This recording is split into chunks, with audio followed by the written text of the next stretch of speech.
Assalamualaikum warahmatullahi wabarakatuh. Kami dari kelompok 2 akan mempresentasikan tentang gelombang elektromagnetik. Saya Yafina Bisanuma sebagai moderator. Saya Fabian Mustafa. Saya Hairani Samudina Beni. Saya Syifa Putri Arini. Saya Winda Nurlis Namanulang. Saya Iswana Putra. Kami akan membacakan hasil diskusi kami. Pendahuluan. Gelombang elektromagnetik. Gelombang elektromagnetik adalah kombinasi medan listrik dan medan magnet yang bersosialisasi dan merambat melalui ruang hampa atau medium hampa atau material. Gelombang ini memiliki sifat unik, yaitu dapat merambat tanpa memerlukan medium perantara. 1. Kecepatan. Semua gelombang elektromagnetik merambat dengan kecepatan cahaya di ruang hampa, yakni kira-kira 3 kali 10⁸ meter per second. Kecepatan ini sangat cepat sehingga gelombang elektromagnetik dapat mencapai kita dalam waktu singkat. 2. Frekuensi dan panjang gelombang. Gelombang elektromagnetik memiliki frekuensi yang panjang dan bervariasi.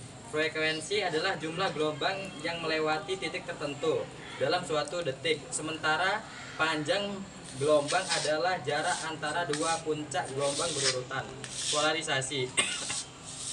Gelombang elektromagnetik dapat terpolarisasi, yaitu arah medan listriknya dapat terarah.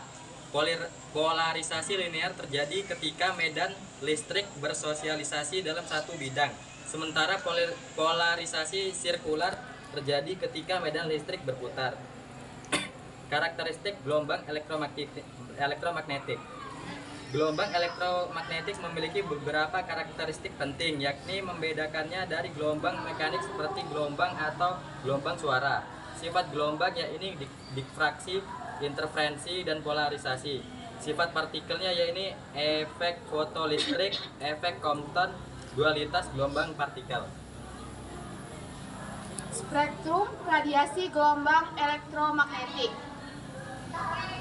Gelombang elektromagnetik mencangkup berbagai jenis gelombang dengan rentang frekuensi dan panjang gelombang yang berbeda. Yang pertama, gelombang radio. Gelombang radio memiliki frekuensi terendah dan panjang gelombang terpanjang. Mereka digunakan dalam komunikasi radio, televisi, dan radar. Gelombang mikro. Gelombang mikro memiliki frekuensi lebih tinggi dan panjang gelombang lebih pendek daripada gelombang radio. Mereka digunakan dalam mikrofon, komunikasi satelit, dan radar. 3. Sifat inframerah. Sinar inframerah memiliki frekuensi lebih tinggi dan panjang gelombang lebih pendek daripada gelombang mikro. Mereka memancarkan panas dan digunakan dalam sensor, imaging thermal, dan komunikasi optik. Yang keempat, cahaya tampak. Cahaya tampak adalah bagian dari spektrum elektromagnetik yang dapat dilihat oleh manusia. Mereka terdiri dari berbagai warna, dari merah hingga ungu. Yang kelima, sinar ultraviolet. Sinar ultraviolet memiliki frekuensi lebih tinggi dan panjang gelombang lebih pendek daripada cahaya yang tampak. Mereka digunakan dalam sterilisasi, pencitraan medis, dan penelitian ilmiah. Yang keenam, sinar X. Sinar X memiliki frekuensi dan panjang gelombang lebih tinggi daripada sinar ultraviolet. Mereka digunakan dalam pencitraan medis, keamanan bandara, dan analisis material. Yang ketujuh, sinar gamma. Sinar gamma memiliki frekuensi dan panjang gelombang tertinggi. Mereka digunakan dalam terapi kanker dan penelitian ilmiah. Pemanfaatan gelombang elektromagnetik. Gelombang elektromagnetik memiliki banyak aplikasi dalam kehidupan sehari-hari, mulai dari komunikasi hingga teknologi medis. Komunikasi, gelombang radio dan gelombang mikro digunakan dalam komunikasi radio, televisi, internet, dan telepon seluler. Teknologi medis, sinar X digunakan dalam pencitraan medis untuk mendiagnosis penyakit, sedangkan sinar gamma digunakan dalam terapi kanker. Industri, gelombang elektromagnet digunakan dalam berbagai proses industri seperti pemanasan, pengeringan, dan steril.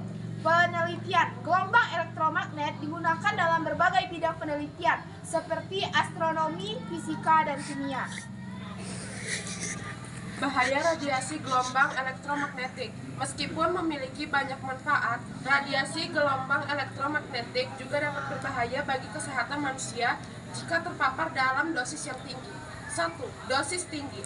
Paparan dosis tinggi radiasi elektromagnetik dapat menyebabkan kerusakan sel kanker dan bahkan kematian. 2. Dosis rendah. Paparan dosis rendah radiasi elektromagnetik dapat menyebabkan berbagai masalah kesehatan seperti sakit kepala, kelelahan, dan masalah tidur. 3. Efek panas. Gelombang elektromagnetik dapat menyerap energi dan menyebabkan pemanasan pada jaringan tubuh, terutama pada frekuensi tinggi seperti gelombang mikro. 4. Efek non-termal. Gelombang elektromagnetik juga dapat menyebabkan efek non-termal seperti perubahan perilaku sel, perubahan dalam aktivitas enzim, dan kerusakan DNA. Studi kasus penerapan gelombang elektromagnetik dalam komunikasi. Gelombang elektromagnetik memiliki peran penting dalam teknologi komunikasi modern. Salah satu contohnya adalah penggunaan gelombang radio dalam komunikasi seluler. Frekuensi gelombang radio 800 sampai 900 MHz. Fungsi dalam komunikasi seluler, jaringan seluler generasi pertama dan beberapa jaringan generasi kedua. Untuk yang berikutnya 1800 sampai 1900 MHz.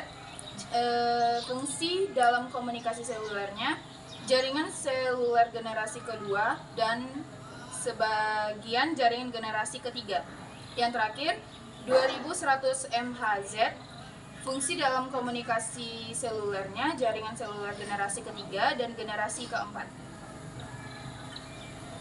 Kesimpulan, gelombang elektromagnetik merupakan